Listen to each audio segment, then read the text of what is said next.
ఇప్పుడు ఇరు దేశాలు కూడా ఈ ఆక్రమించినటువంటి భూభాగం గురించి కావచ్చు, చనిపోయిన సైన్యం గురించి కావచ్చు, ఎక్కడ కరెక్ట్ క్లారిటీ ఇన్ఫర్మేషన్ అయితే ఇవ్వట్లేదు. ఈ యుక్రెయిన్ భూభాగాన్ని రష్యా 20% ఆక్రమించామంటే లేదు లేదు 0.79% ఆక్రమించారని యుక్రెయిన్ చెప్తా ఉంది. ఇక సైనికుల విషయానికి వస్తే దాదాపుగా యుక్రెయిన్ మీడియానే చెప్తోంది 2 లక్షల మంది రష్యా సైనికుల్ని చంపేశామని చెప్తుండే. అటు రష్యా మాత్రం జస్ట్ 6,000 మంది మాత్రమే అంటోంది. అది అది రష్యా చెప్పేదే నిజానికి దగ్గరగా ఉంది. ఎందుకంటే దరిదాపు 2 రాష్ట్రాలు ఆక్రమిస్తే ఉక్రెయిన్లో 0.7 అనేది కరెక్ట్ కాదు. ఖచ్చితంగా అది ఎప్పటి నుంచో వార్తలు వస్తున్నాయి, అరౌండ్ 20% ఉంటుంది అనేది. తర్వాత రష్యాకున్న మిలిటరీలో 2 లక్షలు పోయింది. ఉక్రెయిన్లో అంత పెద్ద స్థావరాలు లేవు. ఉక్రెయిన్లో వాళ్ళ 2 లక్షల మంది చంపేంత ఇది లేదు.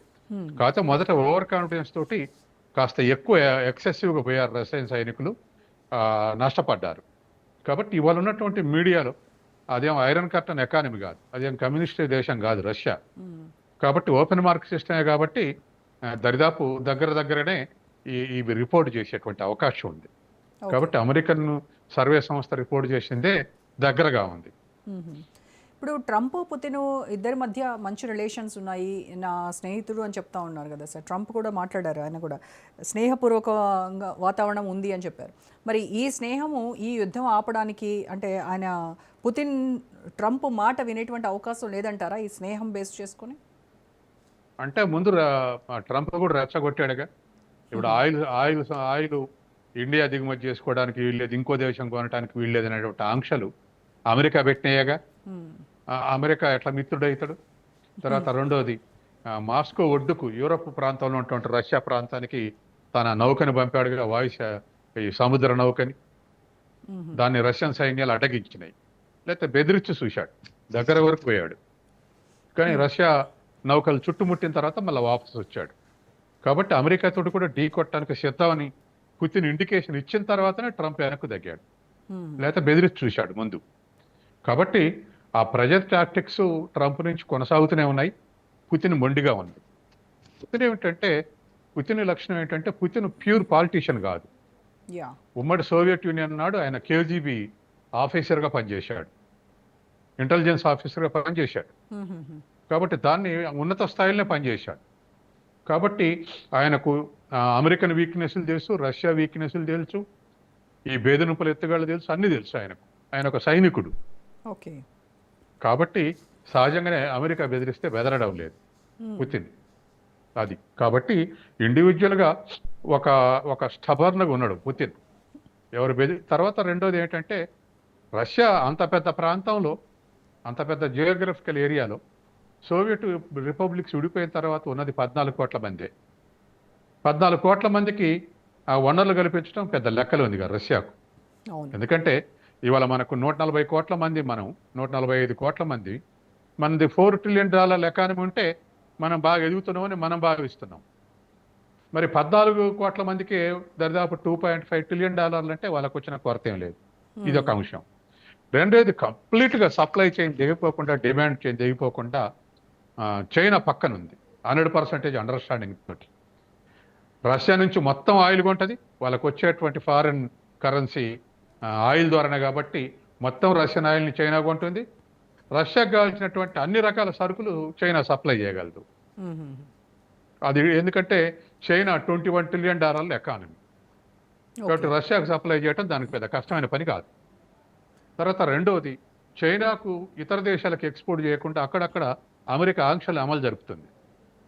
ఈ సందర్భంగా చైనా ఎంతైనా రష్యాకు సప్లై చేయగలదు, ఏ రకాలైన సరుకులైనా ఏవైనా. ఇతర దేశాల్లో లిమిటేషన్స్ వచ్చినాయి కాబట్టి. అందుకని అది బాగా రష్యాకు సహకరించింది. ఇండియా కూడా పెట్రోల్ కొనడం ద్వారా సహకరించింది, మనం కూడా లాభపడ్డాం. ఇప్పుడు రష్యా నుంచి ఆయిల్ బంద్ చేసుకొని మనం అమెరికన్ ఆయిల్ 20% ఎక్కువ రేటుతో కొంటున్నాం, 20%. కాబట్టి నువ్వు రష్యా నుంచి కొని లాభపడ్డామని మన మీద ఏడిశాడు ట్రంప్. ఇప్పుడు ట్రంప్ దగ్గర నుంచి కొని నష్టపడుతున్నాం, మనం ఏడవాలి. 20% ఎక్కువ రేటుతో కొంటున్నాం. అయినా ఇవన్నీ కూడా రష్యాని అనుకున్న స్థాయిలో కట్టడి చేయలేకపోయాడు ట్రంప్. దాంతో ఇవాళ బతిలాడాల్సి వస్తుంది రెండింటిని, రష్యాని ఉక్రెయిన్ని కూడా. సార్ జెలెన్స్కీ రష్యా యుక్రెయిన్ను విభజించలేదు, ఎట్టి పరిస్థితుల్లో విజయం సాధించలేదు అని చెప్తూ ఉన్నారు. అంటే ట్రంప్కి ఏమైనా తలొగ్గి జెలెన్స్కీ కొంత భూభాగాన్ని వదులుకోవాల్సి ఉంటుందంటారా? వదులుకుంటారా ఆ విషయానికి వస్తే? లేదంటే యూరప్ మద్దతు ఉంది కాబట్టి స్ట్రాంగ్గానే నిలబడి ఫైట్ చేస్తారంటారా? యూరప్ నుంచి ఆర్థిక సహాయం అందుతుంది తప్ప మిగతా సహాయాలు పెద్దగా పనికిరావు. మ్మ్. తర్వాత యూరప్ రంగంలోకి వస్తే రష్యా యూరప్ తోటి కూడా యుద్ధానికి సిద్ధం అయింది. వాళ్ళకున్న ఇప్పుడు ఒక ఫ్రాన్స్ బ్రిటన్ దగ్గర ఉన్నటువంటి ఒక 600 ఆటమిక్ మిజైల్స్ ఉన్నాయి. ఫ్రాన్స్ దగ్గర ఒక 290, బ్రిటన్ దగ్గర ఒక 280. మనకు 180, పాకిస్తాన్కు 170 ఉన్నట్టు ఆ రెండు దేశాలకు కలిపి ఒక 500-600 ఉన్నాయి.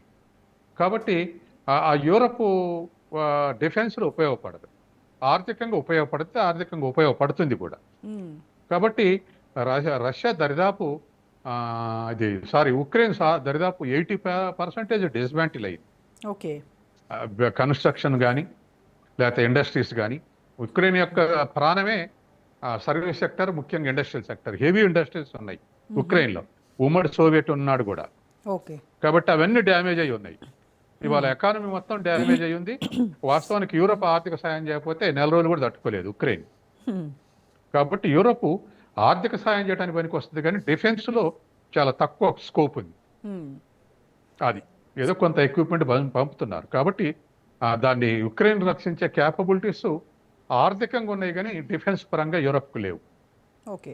మరి యూరప్ పుతిన్ పెట్టిన షరతుల్లో ఏవి ఒప్పుకునేటువంటి అవకాశం ఉందంటారు? నాటోలో చేరొద్దంటాడు, సైన్యాన్ని తగ్గించుకోమంటున్నాడు, భూమిని వదులుకోవాలని చెప్తున్నాడు, భూభాగాన్ని. సో వీటిలో ఇప్పుడు నాటోను వదులుకోవడానికి జెలెన్స్ కూడా స్టేట్మెంట్ ఇచ్చాడు. నాటోలో చేరకుండా వదులుకోవడానికైనా సిద్ధం, కానీ మా భూభాగాన్ని వదులుకోవడానికి సిద్ధంగా లేదని ఒక పర్ఫెక్ట్ స్టేట్మెంట్ ఇచ్చాడు జెలెన్స్కి. కాబట్టి ట్రంప్ చెప్పినాక కూడా ఆ మాట అన్నాడు. ఓకే. కానీ ఇంకా యుద్ధం కొనసాగితే ఉక్రెయిన్ ఇంకా 0 లెవెల్కి వస్తుంది. ఓ. అది పెద్ద ప్రజల్లో తిరుగుబాటు వచ్చేటటువంటి అవకాశం ఉంది. ఇప్పుడే ప్రజలు బాగా అసంతృప్తిలో ఉన్నాడు. రష్యా నాటోతో వెనకేం పని, ఎందుకు చేరాలనేటువంటి ఉద్దేశాలు ఉన్నారు ఉక్రెయిన్ ప్రజలు. ఓకే. ఏ సినీ నటుడు కాబట్టి కొంత సింబాలిక్గా మాట్లాడుతున్నాడు జెలెన్స్కీ. అది ఓకే. కాబట్టి ఎంతకాలం కొనసాగితే ఈ యుద్ధం రష్యాకేమో ఆ మేరకు భారం, ఉక్రెయిన్ నెమ్మదిగా 0 లెవెల్కి పోతుంటుంది.